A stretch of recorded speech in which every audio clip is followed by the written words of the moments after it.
Doutor Juliano, com a chegada do inverno, as doenças respiratórias começam a aparecer, principalmente nas crianças. Quais são as doenças mais comuns? Bom, o mais comum no período do inverno são os quadros virais respiratórios, resfriados, os quadros gripais, pneumonias menos frequentemente, e o que é muito comum é que essas infecções virais acabam desencadeando nos pacientes que têm alergia, asma ou rinite, as crises que ficam mais comuns associadas às viroses. Tudo isso é comum, é normal? A gente deve esperar por isso todos os anos ou a gente pode fazer alguma coisa para prevenir?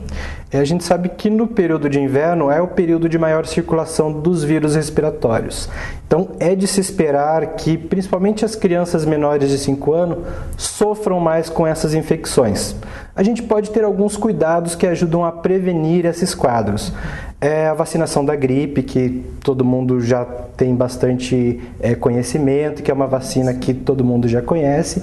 E os principais cuidados é evitar o contato com outros pacientes que estejam gripados ou doentes. Lavar sempre as mãos antes de brincar com a criança, estimular a criança a lavar as mãos.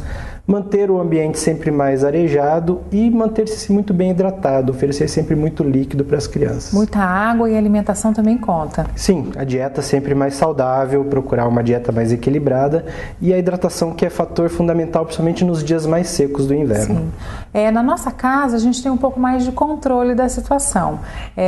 A limpeza do ambiente, a higiene, né? Como é que deve acontecer? Bom, a gente sabe que o principal fator de crises e de piora dentro da casa são os ácaros.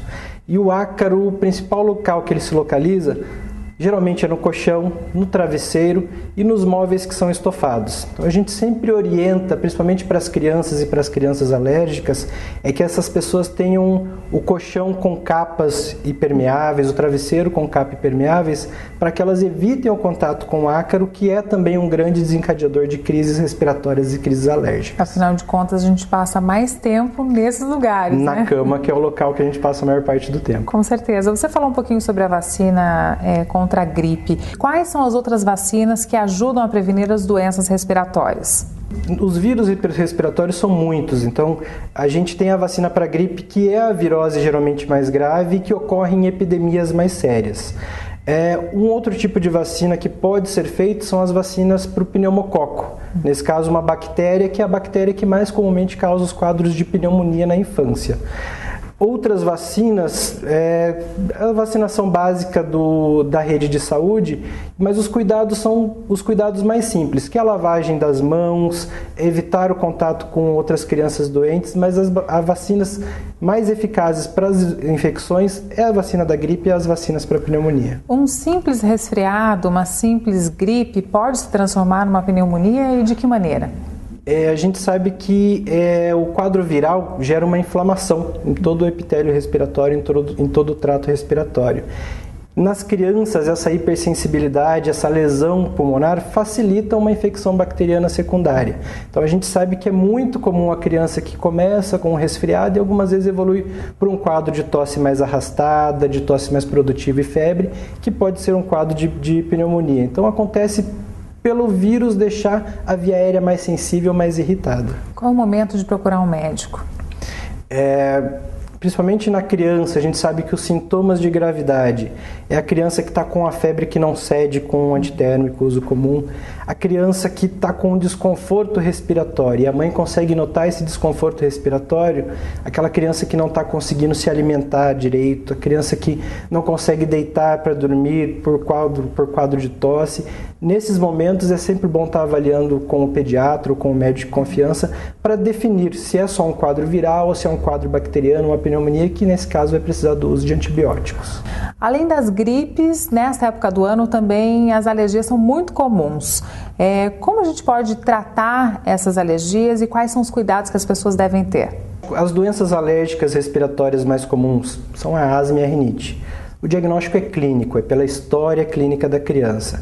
É aquela criança que está sempre tossindo, que chia muito o peito, que com qualquer virose começa a chiar o peito e ter muita tosse. E o diagnóstico é por essa história. A gente pode descobrir, através dos testes alérgicos específicos, ao que a criança é alérgica. E no nosso caso, no nosso ambiente, a gente sabe que o mais comum são as alergias aos ácaros. A mudança de clima também traz esse incômodo da alergia, rinite, a asma. A mudança de clima, as mudanças muito bruscas de temperatura, o ar mais frio do inverno, o ar mais seco do inverno, são um fator de irritação da via aérea. A gente tem que pensar que a asma, a alergia é uma inflamação crônica.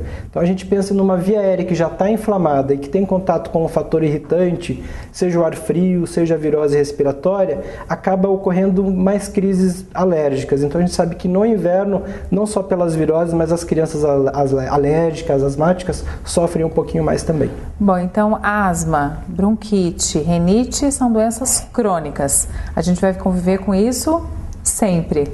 Na criança, a gente sabe que conforme a criança cresce, a maior parte dos sintomas, a gente pensa na criança que tem asma com 1, 2 anos de idade, por volta dos 7, 8 anos, 80% delas ficam livres dos sintomas. Com tratamento.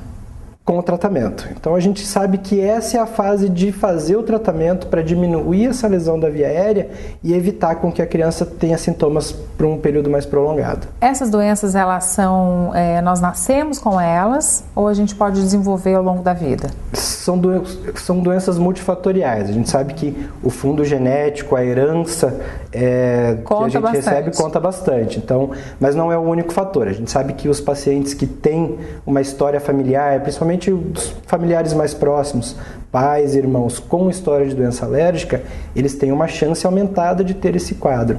Mas aí entram outros fatores. Se a pessoa é exposta às causas de alergia, no caso dos ácaros, ou pelos de animais, ou poeiras, e uma série de outros fatores. Mas os principais fatores é a herança genética, mas também a exposição ambiental aos fatores que causam alergia. Das alergias, qual que é a mais comum dessas doenças alérgicas? O que a gente tem mais comum na criança são as rinites. As rinites. Sim. E essas crianças, os adultos, todas as pessoas devem fazer um tratamento contínuo? Como é que é? Sim, nesse caso, quando o paciente comprovadamente é alérgico e tem sintomas persistentes, sintomas que estão incomodando, a gente tem muitos pacientes que acabam, pais de pacientes que acabam não valorizando, mas a rinite, apesar de ser, é só o nariz, ela interfere com o sono, interfere com a atenção da criança na escola e é uma inflamação crônica que pode evoluir para um quadro de asma. O tratamento, no caso de comprovado uma rinite alérgica, às vezes é o uso de medicação para controlar essa inflamação por período prolongado, além de evitar os contatos com as substâncias de alergia quando isso está presente. O que geralmente as pessoas fazem é ter a crise e tomar o remédio, e não cuidar com... É o mais comum, e aí o que acontece é que o paciente vai tendo crise cada vez mais graves. Então, um fator muito importante, uma coisa que a gente tem que ter atenção é o tratamento de manutenção do paciente. Nosso objetivo de tratamento é evitar que a criança entre em crise e não só tratar as crises respiratórias. E o pneumologista é responsável por todos esses tratamentos. É esse especialista que a gente deve procurar. O pneumologista, o pediatra também muitas vezes consegue fazer o tratamento, ou até mesmo o médico alergologista. Tá certo, muito obrigada e até a próxima. Obrigado a você.